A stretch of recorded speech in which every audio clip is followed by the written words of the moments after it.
Hi there, everybody, and welcome to the African Bird Club lecture as part of the 2020 Virtual British Bird Fair. My name is John Kinghorn. I am the youth representative on the ABC Council, and I'm also the South African country representative. And I'm humbled to have the opportunity to be able to give this presentation on behalf of the ABC today, because it's really a topic which is extremely pertinent to us. Just the other day, the ABC Council was busy chatting about youth and getting the youth more involved. And that's what sparked me getting the opportunity to chat to you all in our slot at this year's 2020 Virtual British Bird Fair. And as you can see, I'm going to be talking about a new generation of African birders. And it's crazy just, doing this presentation, how far technology has come, how it has given us opportunities to be able to chat to one another and still interact with one another, no matter where we are in the world. I mean, today I'm coming at you from Pretoria in South Africa. And it's just mind-blowing. In the past, we would never have thought this to be a possibility, but now it is. And I'm going to be chatting a little bit about how technology has become such an integral part in influencing young birders the world over, but especially in Africa. So very, very exciting stuff, a new generation of African birders. So in terms of birding has always been, really, when it comes to the youngsters, been seen as an old man's club. Really, especially in South Africa, not just birding, but wildlife viewing in general, has sort of taken the stigma of, when people think about it, they think of these khaki-clad elderly folk sitting on their porches, looking at birds coming down to the bird feeders. Whereas, in essence, that's the furthest thing from what it actually has become. Society today does not always allow for youth to express their passion for wildlife as freely as they should. I've put this point down because I feel this is particularly pertinent to school environments, which can be some of the harshest environments for youngsters who may have an interest in something which doesn't form part of your typical interests of what youngsters should be looking into at a specific age.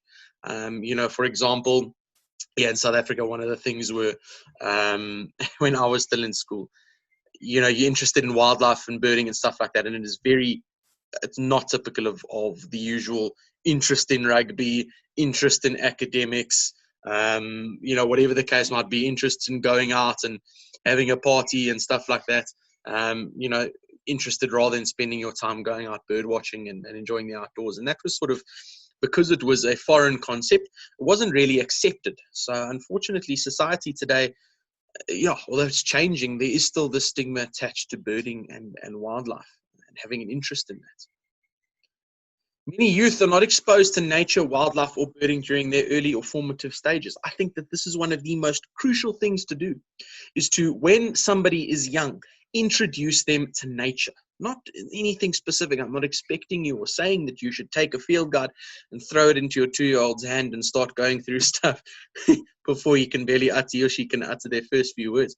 But definitely expose them to the outdoors. Take them out with you. Show them nature. Let them touch, feel, use their senses, and start getting in from an early formative stages that imprinted respect and love for nature and the wildlife. I promise you, that is probably one of the most crucial things in terms of developing or helping somebody grow, and whilst growing, developing a better understanding and appreciation for nature and wildlife. Unfortunately, many youth are still bullied in school for their love for wildlife and nature, and particularly in birds and birding. And that reflects back to my second point. It's something which isn't part of the norm, and as a result, it is sort of frowned upon in some circumstances. I think that is changing. I think it's also a maturity thing as well. So I think the younger people are, they don't necessarily, they don't have the maturity levels to understand and process stuff when somebody's doing something different. But as they get older, things start to change. And I've personally noticed that in the transitions between school and university, or varsity here in South Africa as well, where people in going into a university scene post-school have been able to pursue their passion and their hobby without having snide remarks passed every now and then, which has negatively affected them pursuing their passion. Unfortunately, what this does is it creates this vicious circle. results in a loss of interest in the topic, especially in youngsters. Youngsters who may have been extremely eager in nature and wildlife go to school, and 2, 3, 4 years into school, all of a sudden, what their interest is viewed as something which isn't part of the norm, like I said, and they realize that, and they then start to want to naturally fit into what is the norm. And they then start losing that interest in nature and wildlife. So it's important that people start influencing at a young age, like I said in the points above, but also continue to feed that fire and appreciation for nature and the environment. Because ultimately this will result in the loss of future conservationists. We're not just talking loss of birders here, which in turn results in the eventual disillusion of the hobby we love most, if we want to look at it in a drastic light. So yeah, it's important that you fuel youngsters, and that youngsters have that interest. Youngsters need to have their interest constantly grasped, and if you can't do that, then that interest will end up dissipating. So birding as a hobby, and why it's so appealing to youngsters. Well, obviously it's growing, one of the fastest growing hobbies in the world. It really, really is growing at an exponential rate. Technology is, like I mentioned at the beginning of this presentation, is aiding our efforts to get birding more accessible to younger age groups and people who are in areas previously which wouldn't have had access to technology. It's assisting us in that regard, and it's fantastic. You can go to some of the remotest places in the world nowadays, and somebody will still have a cell phone or some form of technology, and that's just the era we find ourselves in nowadays. And technology is playing a major role in helping us bring birding to youngsters. Youngsters obviously are majorly technologically driven, and as a result, we are continuously looking for information at our fingertips. And birding, we can get an array of birding information at our fingertips because of technology. So that's assisting majorly. Field guides and reference books are easily attainable electronically nowadays as well, whether it's ebook, PDF, or an app.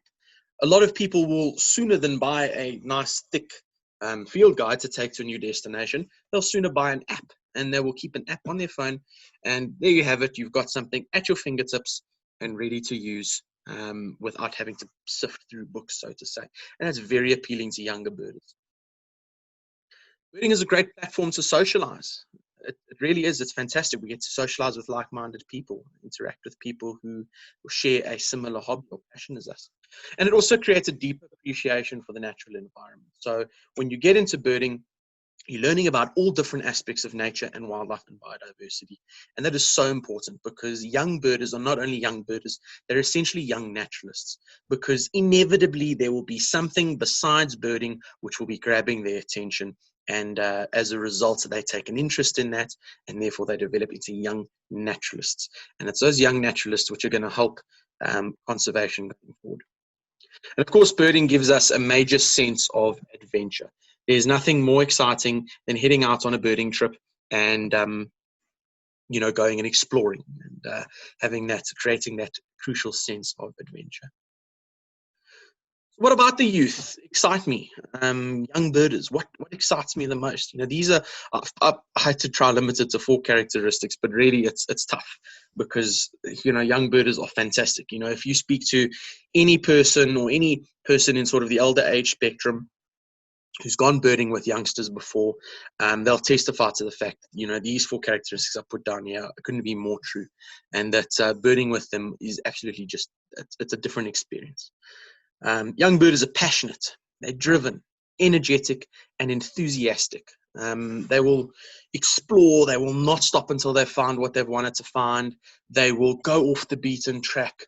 They will spend countless of hours. They'll drive overnight to go and find a rare bird that's turned up. They will create weird and wonderful lists, come up with very interesting ideas on how to still embrace this hobby and lifestyle that we call birding. And it's such a fantastic experience, getting a youthful perspective, an energetic, enthusiastic, passionate, driven individual who is able to help us reignite and help people who've been in the birding scene a lot longer than they have reignite their passion for birding. And that's what a lot of youngsters do nowadays. And of course, these youngsters are not only birders, they're avid conservationists as well. And that's what I said. Birders become naturalists, naturalists become conservationists. Even if they leave out the naturalist step, they are still becoming conservationists in their own right and individual rights. And we're seeing that all over the African continent at the moment, all over the world for that matter. And here's just two examples of two local South African birders, Joshua Zweski and Andrew de Block. Josh getting awarded an Owl Award from BirdLife South Africa for his fantastic conservation work. And Andrew de Block, young birder who ended up pursuing a career in ornithology with BirdLife South Africa. So it's fantastic seeing how these birders are not only pursuing jobs in terms of another aspect of life, but where they're taking their hobby, they're taking this passion of theirs, and they're turning it into a profession, whether it's conservation related or whether it's aviatourism related. So it's truly fantastic seeing this. And of course, again, a nice picture reiterating the fact that it's definitely a social platform. Obviously, this picture was taken pre-COVID. Now I suspect a picture of this of this nature would be taken a lot differently. But yeah, it's a fantastic social platform for youngsters, and that is definitely one of the most appealing things that make for birding in favor of birding for youngsters. I'm just going to show you guys a quick video here sent to us by our Kenyan country representative for the African Bird Club. Our Nigerian country representative from the African Bird Club, chatting about youngsters, how they're getting into birding, and the African Bird Club app as well. Enjoy. Birdwatching in Nigeria has had a very interesting development. From the establishment of the AP Leventis Ornithological Research Institute in 2001, young Nigerians have been trained professionally in ornithology and conservation biology. In 2015, we started the Nigeria Bird Atlas project. Through this project, members of the public have been connecting with the environment through bird watching, and this has contributed to the increase in the bird watching community in Nigeria. Hi everyone, I'm Jennifer Paul. Adejoros Wisdom. Joel Yitmwahu. Akle Isaac Yegbami. I'm John Nebechuku. I coordinate the Oshun Bird and Nature Club. I'm a member of Ibadan Bird Club. Just Bird Club. Lucky Bird Club. Bird Club. Zara Bird Club. Gombe Nature Club. Dakota Bird Club. Ryan Bird Club. Eduse Bird Club. Abeokuta Bird Club. Rock City Bird Club. Rivers Club.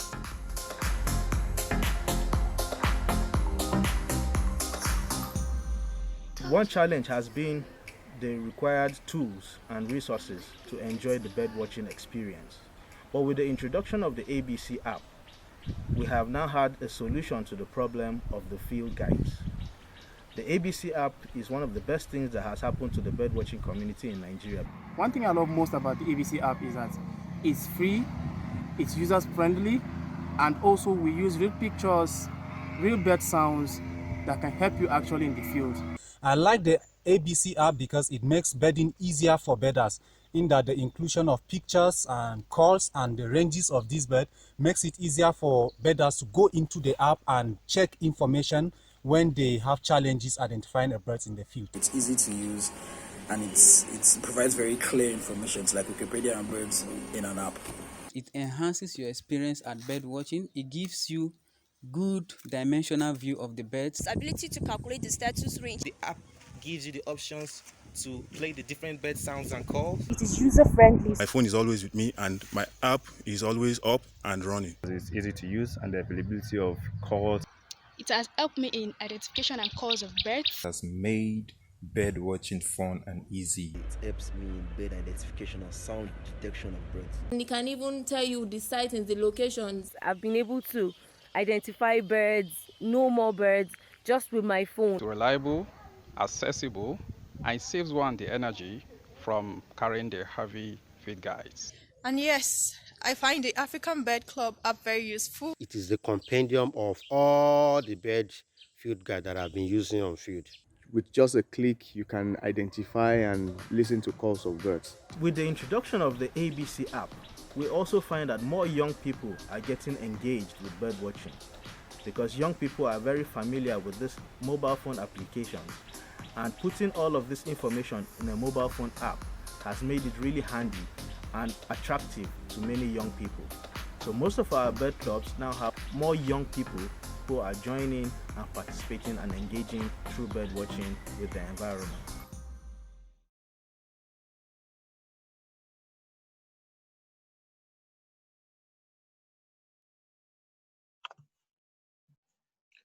Thanks, everybody. So as you can see, a fantastic video there detailing how the ABC app is being used across, or in Nigeria in this specific example.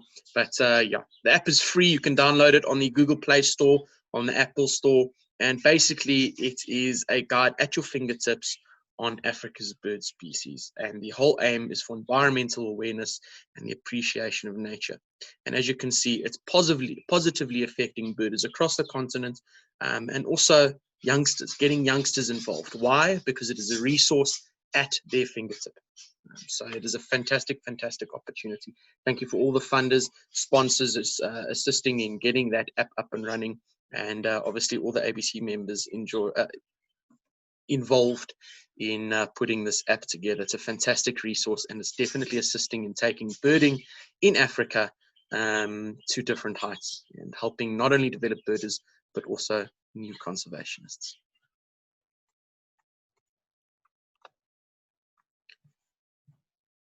All right, thank you, everybody. That is my time. I could talk to you for longer, but unfortunately I can't.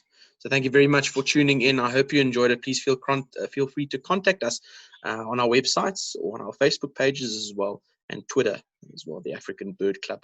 We'll happily answer any questions that you might have. Thank you very much. All the best. Keep safe.